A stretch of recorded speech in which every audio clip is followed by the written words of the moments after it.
కేంద్ర ప్రభుత్వం ఈ కేంద్ర ప్రభుత్వంతో తమాషా బీజేపీ మొదటి నుంచి మాకు తెలంగాణకు శరీరం లేదు. కేంద్ర ప్రభుత్వం ప్రతిదాన్ని వ్యతిరేకించడమే. ప్రతిదానిగా చంద్రబాబు గారు ఎన్డీఏలో చేరడం, ఆయన మాటలు పట్టుకుని వ్యతిరేకించడం అడ్డంగా ఇష్టం వచ్చిన పద్ధతులు. మేము బాగా గుర్తండి, మేము ఎన్నో రోజులు మనమైనటువంటి పోరాటాలు చేసి దాన్ని ఎప్పటికప్పుడు సాధించుకున్నాం. అనుమతులు కానీ ఇంకోటి కానీ మొత్తం 9 అవసరం పడతాయి. అందులో 6 అనుమతులు ఆల్రెడీ వచ్చేసినాయి. Main environmental impact, environment assessment కమిటీకి అదే మెయిన్ అసలు ప్రాజెక్టుకు లైఫ్ లైన్. దాని మొత్తం అనుమతులు వచ్చేసినాయి.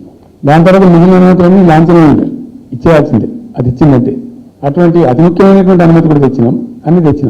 అన్ని వచ్చిన తర్వాత కేంద్ర ప్రభుత్వం మన చంద్రబాబు నాయుడు ఎంపీలు అవసరం ఉంది కదా అక్కడ వాళ్ళకు. ఇప్పుడు ఇద్దరు ఎంపీలు అవసరం కదా, నితీష్ కుమార్, చంద్రబాబు నాయుడు. దానికోసం బీజేపీ ఎంతకైనా దిగజారుతుంది. అలా ప్రభుత్వం నిలబెట్టుకోవాలి కాబట్టి ఎంతకైనా దిగజారి ఆయన మాట పట్టుకొని డిపిఆర్ను వాపసు పంపించారండి.